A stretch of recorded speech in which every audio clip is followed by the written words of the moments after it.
There was once a little girl whose hair was so bright and yellow that it glittered in the sun like spun gold. For this reason, she was called Goldilocks. One day, Goldilocks went out to the meadows to gather flowers. She wandered on, and after a while she came to a forest where she had never been before. She went on into the forest, and it was very cool and shady. Presently, she came to a little house, standing all alone in the forest, and as she was tired and thirsty, she knocked at the door. She hoped the good people inside would give her a drink and let her rest a little while. Now, though Goldilocks did not know it, this house belonged to 3 bears. There was a great big father bear, and a middling-sized mother bear, and a dear little baby bear, no bigger than Goldilocks herself. But the 3 bears had gone out to take a walk in the forest while their supper was cooling, so when Goldilocks knocked at the door, no one answered her. She waited a while, and then she knocked again, and as still nobody answered her, she pushed the door open and stepped inside. There in a row stood 3 chairs. One was a great big chair, and it belonged to the father bear, and one was a middling-sized chair, and it belonged to the mother bear, and one was a dear little chair, and it belonged to the baby bear. And on the table stood 3 bowls of smoking hot porridge. And so, thought Goldilocks, the people must be coming back soon to eat it. She thought she would sit down and rest until they came, so first she sat down in the great big chair, but the cushion was too soft. It seemed as though it would swallow her up.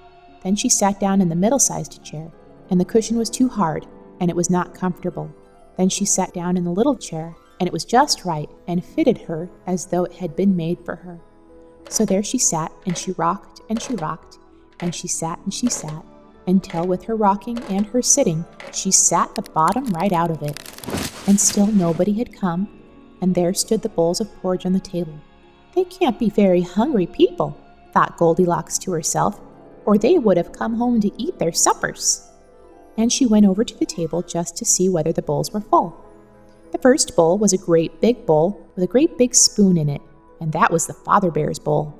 The second bowl was a middle-sized bowl with a middle-sized spoon in it, and that was the mother bear's bowl.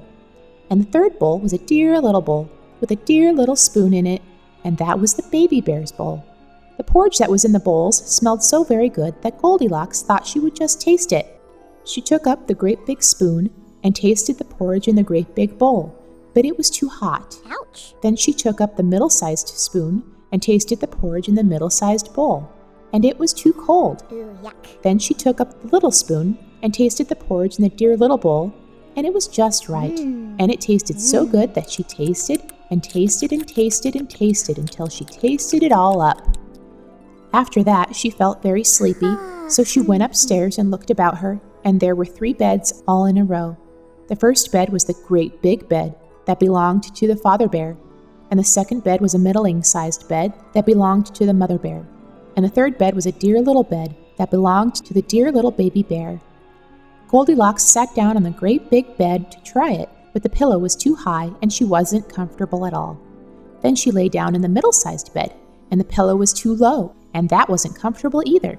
Then she lay down on the little baby bear's bed, and it was exactly right, and so very comfortable that she lay there until she went fast asleep. Now, while Goldilocks was still asleep in the little bed, the 3 bears came home again, and as soon as they stepped inside the door and looked about them, they knew that somebody had been there. "Somebody's been sitting in my chair," growled the father bear in his great big voice, "and left the cushion crooked." "And somebody's been sitting in my chair," said the mother bear, "and left it standing crooked." "And somebody's been sitting in my chair," squeaked the baby bear in his shrill little voice. "and they've sat till they've sat the bottom out." And he felt very sad about it. Then the 3 bears went over to the table to get their porridge. "What's this?" the father bear said in his great big voice. "Somebody's been tasting my porridge and left the spoon on the table."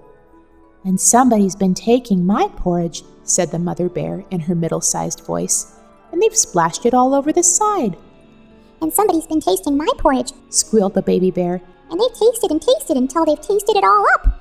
And when he said so, the baby bear looked as if he were about to cry. "If somebody's been here, they must be here still," said the mother bear, so the 3 bears went upstairs to look.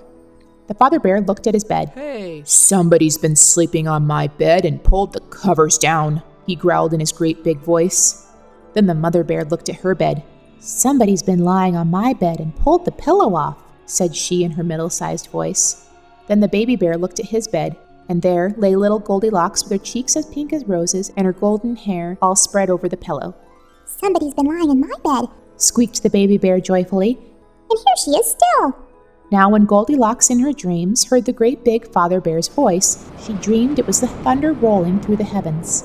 And when she heard the Mother Bear's middle-sized voice, she dreamed it was the wind blowing through the trees. And when she heard the Baby Bear's voice, it was so shrill and sharp that it woke her right up. She sat up in bed, and there were the 3 bears standing around and looking at her. "Oh, my goodness me!" cried Goldilocks. She tumbled out of bed and ran to the window. It was open, and out she jumped before the bears could stop her. Then home she ran as fast as she could, and she never went near the forest again. But the little baby bear cried and cried because he had wanted the pretty little girl to play with.